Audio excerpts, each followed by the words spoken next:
अच्छा, मॉडुलस इन inequality solve करने, देखो पहले तो हम क्या करते हैं, इनइक्वालिटी सिर्फ मॉडुलस समझते हैं, मॉडुलस क्या होता है।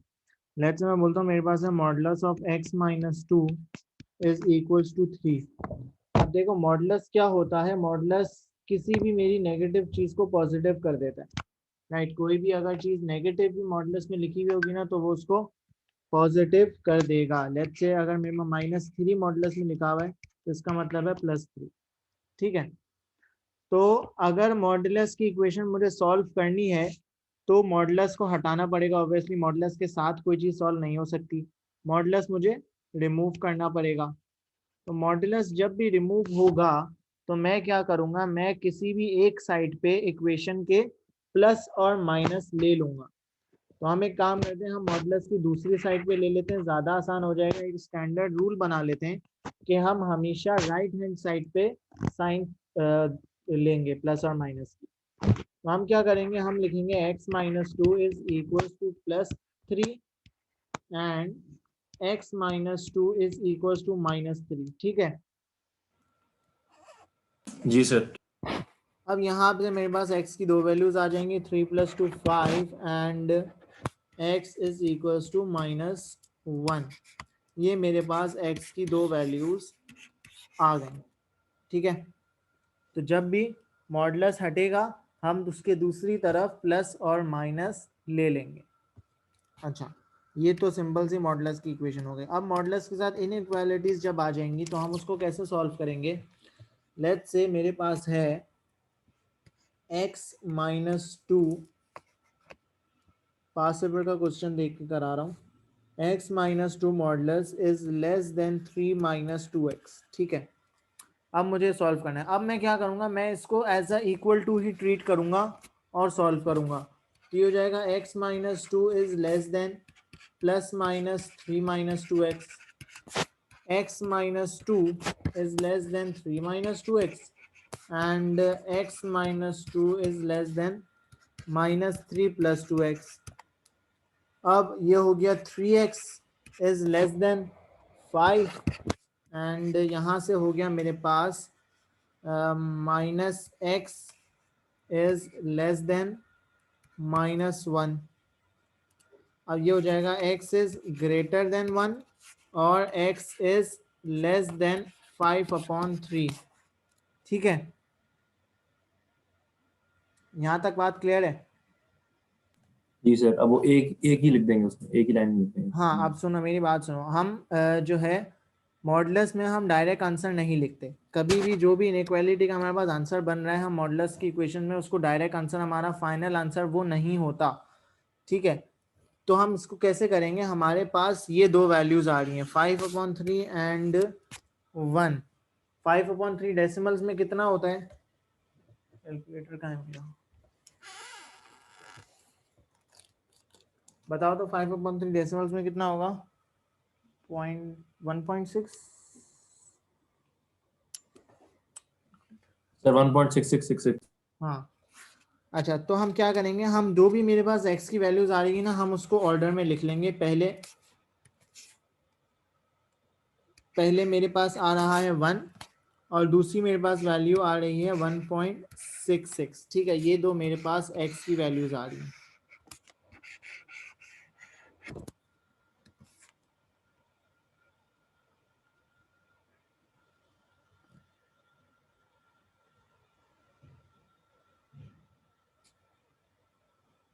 क्या ये चली गई वापस। अच्छा, अब मैं क्या करूंगा, मैं एक x की वैल्यू जो यहाँ वाली है इसके बाद की एक वैल्यू ले लेते हैं विच इज 2, ठीक है। इस वैल्यू से एक पीछे की और 1, इन दोनों के बीच की एक वैल्यू क्या हो सकती है 1.5, और इससे पीछे 1 के पीछे की एक वैल्यू हम ले लेते हैं 0.5। 0.5। हमने तीन वैल्यूज ले ली। हेलो खतीजा, मैं ये कंप्लीट करवा के, एक क्वेश्चन कंप्लीट करवा के फिर वो जो है हमने स्टार्ट से जो डिस्कशन करी है उसको एक दफ़ा दोबारा करा दूंगा, ठीक है। अच्छा, अस्सलाम वालेकुम सर। वालेकुम सलाम। खदीजा हमने थोड़ा सा ये भी कवर किया है, ये नया टॉपिक स्टार्ट किया है, तो मैं ये क्वेश्चन कंप्लीट करा दूं, उसके बाद मैं जो है वो उसको दोबारा गो थ्रू करवा दूंगा, ठीक है।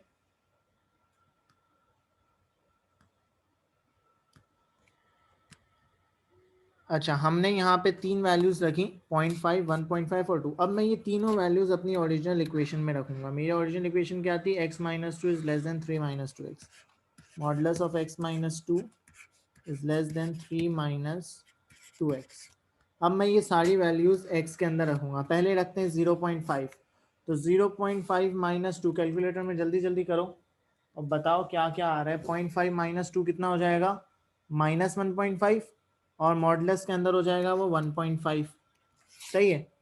इज लेस देन, यहाँ पे 0.5 रखोगे तो क्या आ जाएगा? ये 2 मल्टीप्लाई बाय 0.5 हो जाएगा ये 4, और सर ये आंसर 2 हो जाएगा।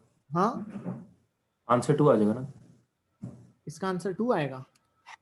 जी सर, 3 माइनस 1 हो जाएगा और 3 माइनस 1 इज इक्वल टू। ठीक है, तो ये वैल्यू मेरी सेटिस्फाई हो गई। 1.5 इज लेस देन 2, राइट? जी सर, सेटिस्फाई होगी। तो यहाँ पे मेरी वैल्यू सेटिस्फाई हो रही है, और दूसरी वैल्यू डालते हैं 1.5, तो ये हो जाएगा 1.5 माइनस 2 माइनस 0.5 यानी 0.5 is less than 3 minus 2 multiply by 0.5 कितना हो जाएगा? 0 आंसर आ जाएगा, 0 आंसर आ 0। तो जाएगा। क्या 0.5 लेस देन 0 होता है? नहीं सर। नहीं, तो मेरी बीच की वैल्यू सेटिस्फाई नहीं हो रही। अब 1.66 के बाद वाली यानी 2, तो 2 माइनस 2 0 इज लेस 0 हो देन जाएगा। 3 माइनस 4 कितना होगा? -4, माइनस -1 2। आंसर आ जाएगा। क्या ये सेटिस्फाई हो रहा है? नहीं सर, नहीं नहीं हो हो रहा। रहा। तो ना मेरी बीच की वैल्यू सेटिस्फाई हुई, ना वैल्यू 2 सेटिस्फाई, इसके बाद वाली सेटिस्फाई हुई। The only value which is satisfying my inequality is less then 1, right? 1 से पीछे वाली वैल्यू।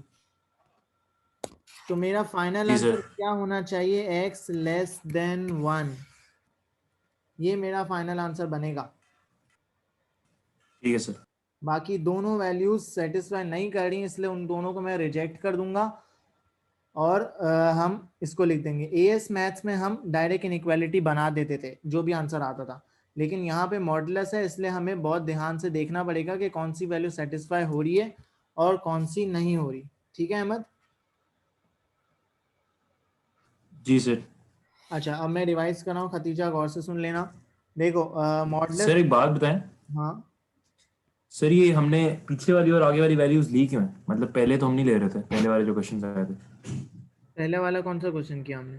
पहला ही तो तो हमने किया। एक पहले क्वेश्चन, नहीं उसमें नहीं, पहले वाला जो इनइक्वालिटी नहीं थी एग्जाम्पल ना, की। उसमें इनइक्वालिटी नहीं थे, उसमें इक्वल्स टू था, इसलिए एक्स ठीक की है। वैल्यू तो थी वो डायरेक्ट ही थी। इसमें अच्छा सर, इनइक्वालिटी, हाँ, और हमें कैसे, मतलब हम 0.5 तक ही जाएंगे या फिर मतलब 0.1 कम कर दें? अगर इस तरह से मतलब 0.9 को ट्राई कर लें, कुछ इस भी तरह कर कर लो, सकते हैं? 0.9 भी कर सकते हो तुम, बस ठीक है सर, सही 1.5 है। होना चाहिए, कोई भी वैल्यू। इसके इन दोनों के बीच की मैंने 1.5 ली ना, हम 1.1 भी ले सकते हैं, इसके बाद वाली ठीक है वैल्यू सर। हम 1.7 भी ले सकते हैं, जरूरी नहीं ठीक है 0.1। सर, समझ आ गई। ठीक है। अच्छा खदीजा सुन रही हो? जी सर। अच्छा, मॉडुलस क्या होता है? मॉडुलस होता है कोई भी चीज़ अगर मॉडुलस के अंदर नेगेटिव में लिखी हुई हो वो पॉजिटिव हो जाती है। तो अगर मेरे पास कोई मॉडुलस इक्वेशन है, मुझे उसमें उसको सॉल्व करना है, तो हम मॉडुलस को रिमूव करते हैं, और मॉडुलस रिमूव करेंगे हम, तो हम क्या करते हैं, दूसरी साइड पे एक दफ़ा प्लस ले लेते हैं और एक दफ़ा माइनस ले लेते हैं। तो हम यहाँ पे मॉडुलस हमने रिमूव किया, तो हमने दूसरी तरफ एक दफ़ा +3 लिया, एक दफ़ा -3 लिया, तो हमारे पास x की दो वैल्यूज आ गई। ठीक है,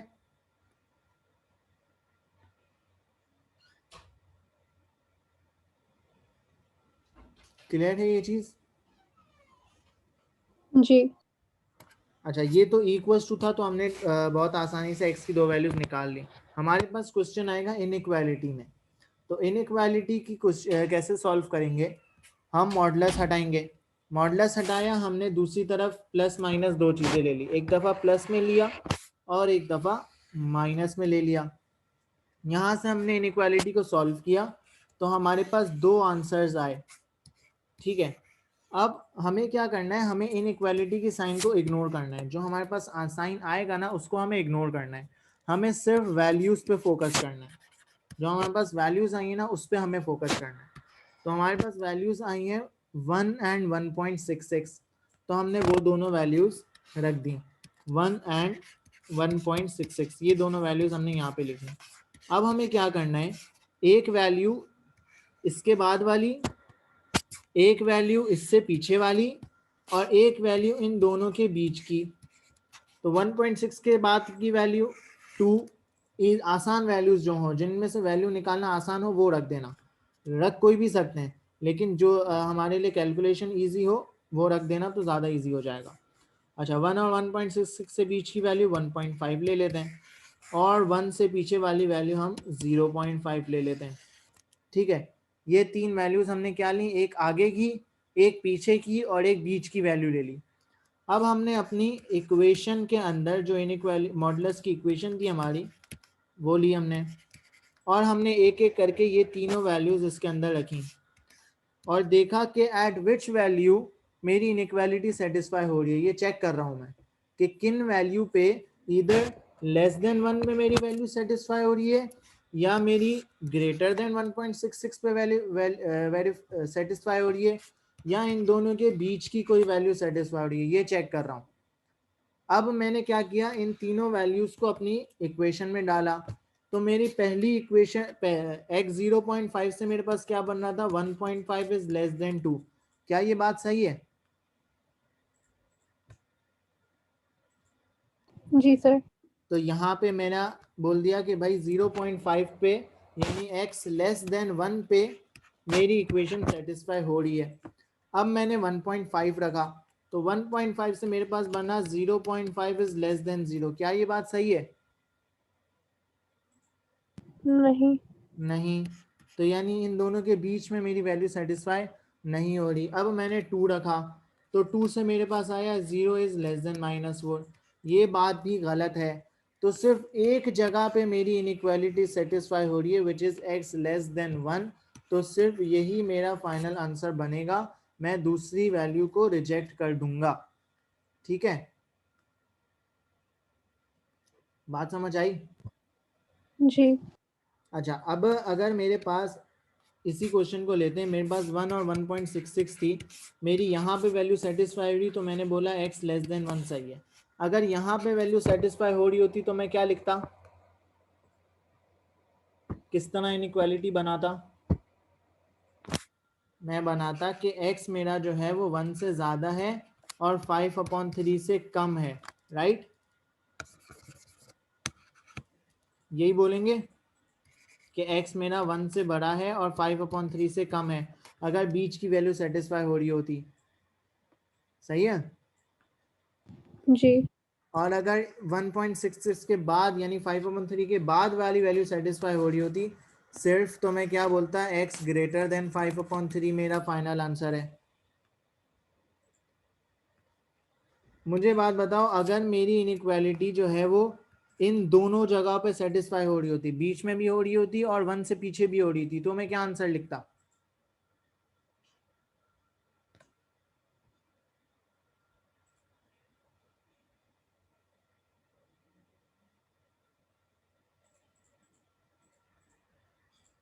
सवाल समझ आया क्या पूछा मैंने?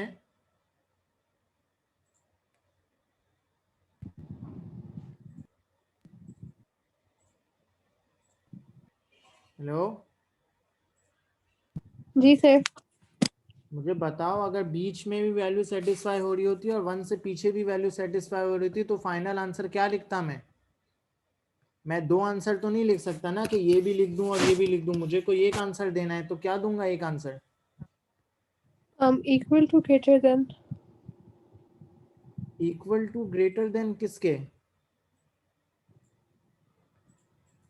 नहीं, 1 के मेरी साथ। बात सुनो ना भाई, 1 से पीछे वैल्यू सेटिस्फाई हो रही है और इन दोनों के बीच में वैल्यू सेटिस्फाई हो रही है, तो 1 से पीछे यानी x लेस देन 1 और इन दोनों के बीच में यानी greater than 1 and less than 5/3। अब मैं ये दोनों आंसर तो नहीं लिख सकता, मुझे कोई एक आंसर देना है। तो क्या मैं इसको ये बोल सकता हूँ कि मेरे सारे वैल्यूज x लेस देन 5/3 हैं, x लेस देन 1 और इन दोनों के बीच में मेरी वैल्यू सेटिस्फाई कहाँ हो रही है? 5/3 से पीछे वैल्यू सेटिस्फाई हो रही है सारी। जी तो मैं इसका आंसर यूं लिख सकता हूँ x लेस देन 5/3। जी अगर मेरी वैल्यू बीच में सेटिस्फाई हो रही होती है और 5/3 के बाद सेटिस्फाई हो रही होती, 1 से पीछे नहीं हो रही होती, तो फिर क्या लिखता?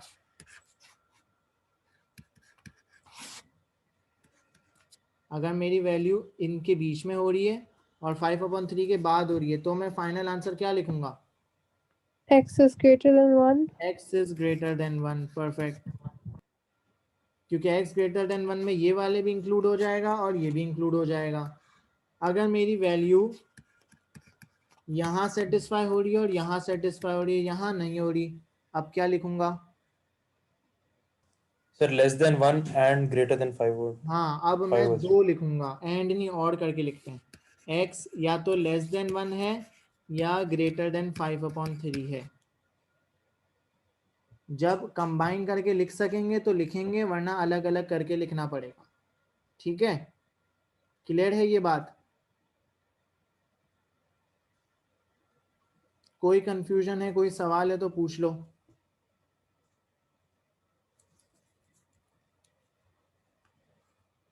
नहीं सर फिर ये क्वेश्चन सॉल्व कर लो। 2x is greater than x minus 1। जल्दी से सॉल्व करो, मुझे आंसर बताओ इसका।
सर मैंने पूछना था कि स्टार्ट शुरू हुई है। क्या शुरू हुई है? स्टार्ट। स्टैट्स? जी। नहीं, स्टैट्स शुरू नहीं हुई। आपको S2 देना है? S1। S1 नहीं, अभी वो स्टार्ट नहीं की, वो मिड ऑफ फेब से होगी स्टैट्स।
क्या हुआ इतनी देर? सर आपको sir sir x is greater than 1/3 तो नहीं?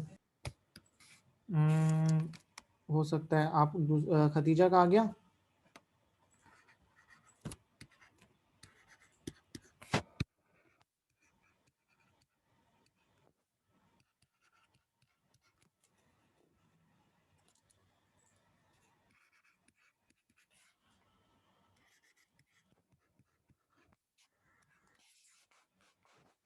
हेलो,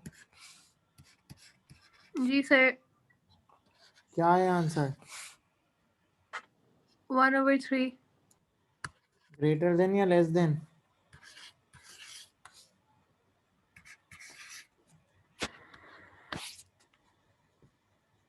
-2 रखेंगे तो हो जाएगा -4, और इज ग्रेटर देन 3।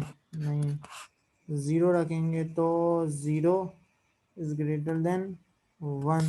नहीं, 1 रखेंगे तो 2 is greater than 0। X greater than 1/3। सही है?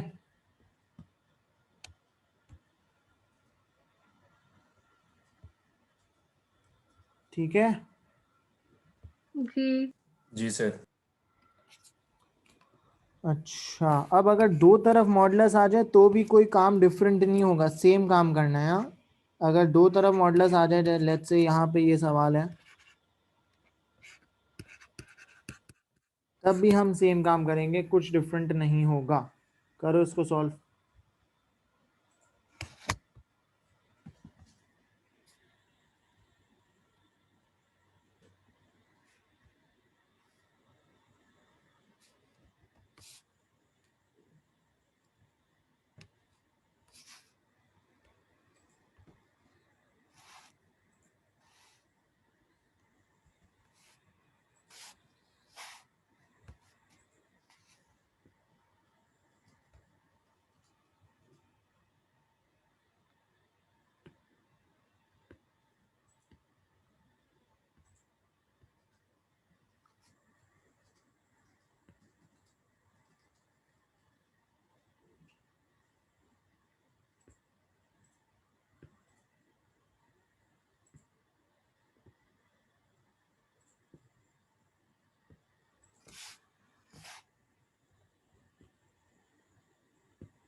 हो गया?